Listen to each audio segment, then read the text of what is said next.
Supriya Sule ji. Thank you, Madam, very much. I would like to start my speech by complimenting and saluting the achievements of the Indian forces and the J&K police and the security forces, whoever were present in this entire time of crisis that we've all been in the last 90 days. I would like to first, before I speak about Rajouri, Poonch, Pahalgam attacks, I would like to add Rajouri and Poonch because they have also had huge setbacks during this last few days. But I think Tejasvi Surya is not here, unfortunately. I can't see him in the house. But I would like to tell him and put it on record because I have this document which I can table. He said in his opening speech that Jawaharlal Nehru ji, Pandit ji, the first Prime Minister of India, never encouraged the defense forces.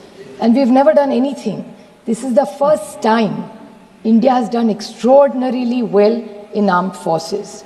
He has not only insulted thousands and lakhs of Indian force and armies and their families who have stood so that you and I can be safe. I object to the statement that he has made. And I would like to read out what he said in his speech was, oh, Indo-Pak war, what the first war was a failure. That उसके लिए failure होगा. ये जो इतिहास हमें पढ़ाने बोल रहे थे ना, खुद पढ़ो ये सर. नहीं होगा तो ये बता देती हूँ मैं. Indo-Pak war, the first time we won. Operation Polo 1948, Hyderabad into Indian Union, September 1948, is a success of the Indian Army. Operation Vijay 1961, Goa, Diu, Daman, military operation led to the liberation of the Portuguese enclaves, completing India's territorial integration, December 1961. Indo-Pakistan War 1965 successfully defended Indian borders, preventing Pakistan from achieving its strategic objectives. August-September 1965. Bangladesh liberation and Indo-Pakistan War 1971. A decisive victory of Indian Army along Mukti Bahini liberated in Bangladesh in 13 days, leading to surrender 90,000 Pakistani troops, March 1991. This Tejasvi Surya इतिहास खुद पढ़ा नहीं होता तो ले लो. This is one thing. We may have political differences, like Sunil Tadkare ji said. He's absolutely right about this. That जब देश का सवाल आता है तो देश पहला, उसके बाद राज्य, उसके बाद पार्टी, उसके बाद फैमिली. पहले देश आता है. और जब कनिमोळी जी यहाँ है, मैं यहाँ हूँ. जब हमें किरण रिजिजू का फोन आया था, किरण जी ने मुझे सिर्फ फोन पे कहा, सुप्रिया तुमको देश के लिए 10 दिन देने पड़ेंगे. देश के लिए मैं क्या कर सकती हूँ? देश के लिए 10 दिन क्या बोल रहे हो किरण जी आप? ये माननीय प्रधानमंत्री जी का बड़ापन था कि हम सारे ऑपोजिशंस को उन्होंने लीड करने के जो विश्वास दिखाया है, यही एक सशक्त लोकतंत्र है. ये जो तेजस्वी सूर्या की छोटी सोच है ना, वो छोटी सोच हम नहीं रखते. जो अच्छा है वो अच्छा ही है. और जब देश के बारे में आता है, आप नहीं थी शैलजा जी, लेकिन ऑल पार्टी मीटिंग में हम जब गए थे तो पहली कांग्रेस पार्टी बोली थी और उन्होंने कहा था कि ये वक्त तू मैं का नहीं है. कांग्रेस पार्टी और सारी ऑपोजिशन नरेंद्र मोदी जी की सरकार के साथ पूरी ताकत से खड़ी रहेगी और हम आपके साथ हैं. आप जो निर्णय ले, युद्ध करे, कुछ भी करे, हम आपके साथ खड़े रहेंगे. और ये तेजस्वी सूर्या क्यों पता नहीं है. तो मैं ये जो नए लोग आके पता नहीं क्या क्या हमको सुना के जाते और गलत इतिहास बनाते और रिकॉर्ड पे गलत लाते, इसके लिए मुझे दुख हुआ उनके भाषण सुन के. उनके लिए बहुत अंध भक्त होते काय असेल. नदती की सेल एनआईए के बारे में बोल रहे थे. किसने एनआईए शुरू किया? ये तू मैं का वक्त नहीं है. इस देश के अभी सुरक्षितता की चर्चा. मैं नहीं कहूँगी हमने किया. अच्छा ठीक है, हमने किया, आपने आगे लिया, अच्छी बात है.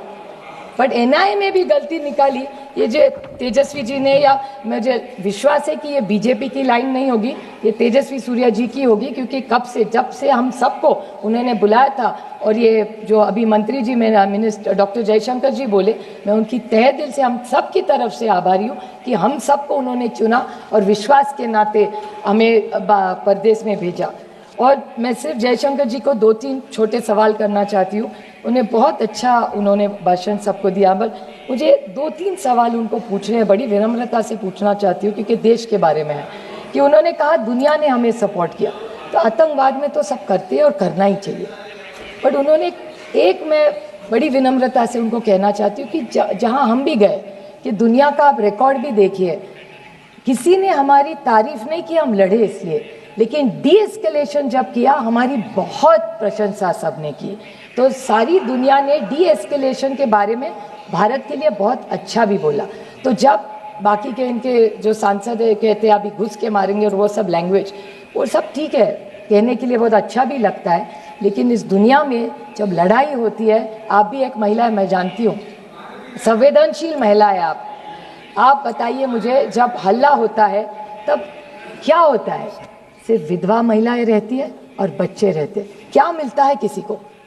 तो मेरे ख्याल से डायलॉग्स, टॉक्स, ये सारी बातें हम सब कह के आए कि terrorism, blood and water can not flow together. Anurag ji है यहाँ, वो रोज बोलते थे, हम 10 दिन घूम रहे थे कि cross border terrorism, terror and talks cannot together. We were साथ में थे हम उसमें, मेरे ख्याल से किसी ने, और जब ऑल पार्टी मीटिंग में हम गए थे तब हमने कहा था कि अगर आप युद्ध करेंगे तो हम भारत के साथ रहेंगे, जो भी करेंगे आप।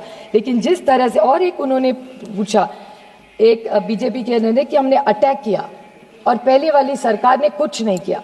मैं पूछना चाहती हूँ कि आपका ऑब्जेक्टिव था क्या? तेजस्वी सूर्या जी कह रहे थे कि ओ आप इतने साल कांग्रेस ने कुछ नहीं किया, वो तो भूल गए इतिहास पर क्या क्या किया। लेकिन मैं बड़ी विनम्रता से उनको पूछना चाहती हूँ कि डी एस्केलेट तो 1-1.5 साल, 1-1.5 दिन में ही हो गया, तो what was the objective of the war when he said? क्योंकि ये बहुत सारे लोग मुंबई के अटैक के बारे में बोले और बोले कि कांग्रेस ने कुछ नहीं किया। मैं बोलना चाहती हूँ, आपको पता नहीं दुख क्या होता है। पुलिस शहीद हुए 26/11 की मुंबई के अटैक में, और ओमड़े जी थे, बेचारे पुलिस थे, उन्होंने जब वो क्या उसका नाम था, कसाब को जब पकड़ा था, जिंदा पकड़ा था। तो जब कसाब को पकड़ा था, जिंदा पकड़ा था, तो पेट में गोली लगी थी, पेट में गोली लगी थी इसके, और कन्विक्टेड। और मैं एक बात बताऊं, आतंकवादी को जिंदा हमने पकड़ा था, तब हमारी, मैं नहीं कहती वो हमारा सरकार नहीं गई थी, इस देश की पुलिस थी वहां। मैं नहीं कहूंगी कि कांग्रेस ने की, कभी नहीं कहूंगी मैं कि एनसीपी कांग्रेस की सरकार थी, हमने पकड़ा, हम नहीं पकड़ने गए थे। वो जो पुलिस वाला था उमड़े, जिन्होंने जान दी, उन्होंने उसको पकड़ा है। मैं कभी इस मामले में क्रेडिट नहीं लूंगी, इतनी तो इंसानियत रखो। नवंबर 21 में उसको फांसी हुई थी, नवंबर 21 में, हिसाब देती हूँ आपका। पहले कन्विक्ट हुए 2010 में, उसके बाद Mumbai high court, supreme court, mercy petition, execution carried out, और नवंबर 2021 में पूना में इसी को फांसी हुई थी, कसाब को। ये काम हमने किया है, हमने नहीं किया, सबने मिलके किया है, इन्होंने भी तब साथ दिया था, और जो सच है वो सच है।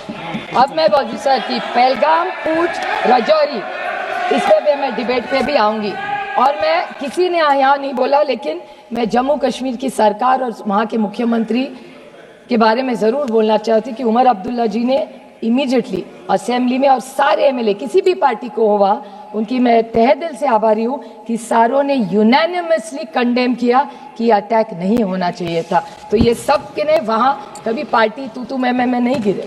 मैं थोड़े सवाल पूछना चाहती हूँ इस सरकार को। आप सब बारे में बहुत लोगों ने कहा है, लेकिन आपने हिसाब किताब किया इस वक्त का। मैं पूछना चाहती हूँ कि 11 सितंबर 16 में पूंछ का अटैक हुआ, 18 सितंबर 16 में उरी का अटैक हुआ, 14 फरवरी 19 में पुलवामा हुआ, और 22 अप्रैल 25 में पहलगाम का अटैक हुआ। और अब जब हुआ तो पूंछ और राजौरी में भी 16 लोग शहीद हुए हैं और 60 लोगों को अस्पताल लेके गया है। तो जैसे पहलगाम में अटैक हुआ, उसके बाद 16 लोगों की भी मौत, शहीद हुए हैं इस देश के लिए। इसके बारे में भी हम सब ने सोचना चाहिए, और रिकॉर्ड को उन्हें भी श्रद्धांजलि देनी चाहिए। ये सारा जो हो रहा है, मैं आज आरोप करने के लिए खड़ी नहीं हूँ, मैं सिर्फ जो वेदना उस 26 लोगों के, जैसे तेजस्वी सूर्या जी ने कहा उनके निर्वाचन क्षेत्र से कई लोग हैं, मेरे भी निर्वाचन क्षेत्र के, पूना जिस राज्य से मैं आती हूँ, वहाँ की 2 फैमिलीज़ के मैं आपको छोटी सी स्टोरी बताऊंगी। संतोष जगदाड़े और कौस्तुभ गनबोटे। संतोष जगदाड़े की बेटी आसावरी, उनकी बीवी प्रगति और संगीता गनबोटे, ये तीनों साथ में थे। वो लड़की आज मुझे, जब भी मैं उसको मिलती हूँ ना, तो एक ही सवाल मुझे पूछती, ताई, मराठी में बड़ी बहन को ताई कहते हैं। तो ये आसावरी मुझे सिर्फ एक सवाल करती रहती कि ताई ये सब ठीक हुआ, ऑपरेशन सिंदूर हुआ, आप गए, अटैक हुआ, आप लोग परदेश जाके, सब ठीक हुआ, लेकिन मेरे बाबा को न्याय कब मिलेगा? मेरे बाबा का जिसने खून किया मेरे आंखों के सामने, उनको न्याय कब मिलेगा? 4 लोग, अभी पता नहीं वो 4 थे, 5 थे, 6 थे, पता भी नहीं है। पहले फोटो भी आई, उसके बाद एनआईए का न्यूज आया कि ये 4 वो है नहीं, कहीं और ही है। तो कौन है वो आतंकवाद 4? आए कैसे, गए कहां, किसी को पता नहीं है। 2 मिनट में मैं सिर्फ उनकी वेदना आपको बताना चाहती हूँ। तो उनका सिर्फ सवाल इतना है कि वो आए कब, गए कैसे। उनकी माँ का एक इंटरव्यू आपने देखना चाहिए मैडम, मैं टेबल करूंगी, सबने देखना चाहिए। उनकी जो बीवी है उसके साथ खड़ी थी, बोलती है 3 महीने हुए, 90 दिन, आज भी जब आंख बंद करती हूँ तो वही घिनौना चेहरा उनके सामने आता है, और खोलती हूँ तो लगता है फिर वो वही आएगा और खून करके जाएगा। क्या गलती थी उनकी? बताइए मुझे, क्या गलती थी वो छुट्टी मनाने? और पता है वो बाप, उसके फादर क्या कह रहे थे उसको? पहलगाम पहली बार प्लेन में फैमिली बैठी थी और उसको चिढ़ा रहे थे, देखो अभी तुम्हारा ग्रेजुएशन हो गया, अभी तुम्हारी शादी करेंगे, अगली टाइम मैं नहीं तुमको कश्मीर लाऊंगा, पति के साथ आए। वो लड़की कहती है, ताई मैं सोच रही थी कश्मीर स्वर्ग है, लेकिन मेरे लिए और मेरी माँ के लिए वो नर्क बन गया। कोई इसका जवाब दे। क्या जवाब दूं उसमें बेटी को? आप बताइए। 50 लाख रुपया सरकार ने दे दिया, और इस महाराष्ट्र की सरकार ने उसको वायदा भी किया था उसको नौकरी मिलेगी आसारी को, आज तक नौकरी नहीं मिली है। कागज पे कागज, फाइल पे फाइल भरे जा रहे, कुछ नहीं हो रहा है। और दुख की बात है कि बीजेपी के एक एमएलए है मध्य प्रदेश के, 2 पॉइंट से, मध्य प्रदेश के बीजेपी के एक एमएलए है, उन्होंने कर्नल सोफिया कुरैशी के खिलाफ बोले, विक्रम मिश्री के बेटी को ट्रोलिंग किया, हेमंत जी के वीडियो जो है उसको बेचारी को ट्रोलिंग किया, और जहां जहां जम्मू कश्मीर के बच्चे पढ़ रहे थे देश में उनको भी पिटा।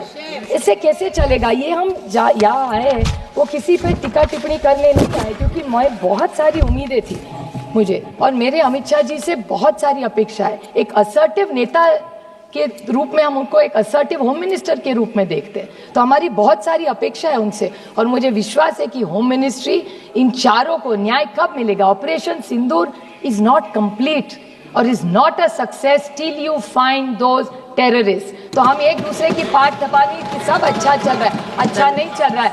जब तक दे आर गेट देयर, जब तक वो आतंकवादी आप नहीं पकड़ेंगे तब तक वो न्याय नहीं होगा। We can not celebrate, so I think we owe it to those families. और एक छोटा सा लास्ट पॉइंट में कि सब एक चीज सबको पता होनी चाहिए, क्योंकि ये हमारे देश के लिए बहुत बड़ी बात है। अभी तेजस्वी सूर्या कह रहे थे 1 आंख 2 आंख पता नहीं क्या क्या तोड़ने वोड़ने की बात हो रही थी। मैं 4 देशों में, ये इसी सरकार का बड़प्पन है, मुझे 4 देशों में भेजा था, हम सब मिलके गए थे, अनुराग भैया भी थे उस टीम में, और उन्होंने भी सुन चुके।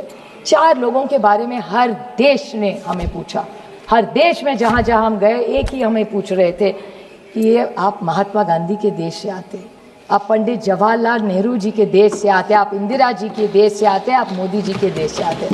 तो ये जो विरासत सबकी हमारी, इसी विरासत को, ये विचारों के बहुत सारी अपेक्षाओं से लोग भारत की तरफ देख रहे हैं। तो मेरी विनम्र विनती है सरकार को कि आप जो ये लोग हमें नहीं मिल रहे, सारी चीज़ें, सारे हमारे जो विपक्ष है लड़ाई बंद कर देंगे, और पहले ऑपरेशन सिंदूर को अगर आपको सही मायने में लेके जाना है तो वो 4-5 जितने भी आतंकवादी है वो मिलने चाहिए। और जैसे कारगिल में अटल जी ने एक रिपोर्ट बनाई थी, वैसी इस सरकार को मैं विनम्र विनती करती हूँ कि ऑपरेशन सिंदूर का एक रिपोर्ट किया जाए, जैसे कारगिल में अटल जी ने किया था, वो पार्लियामेंट में टेबल की जाए, तो सबको जो किया है वो पता चलना चाहिए। थैंक यू, जय हिंद।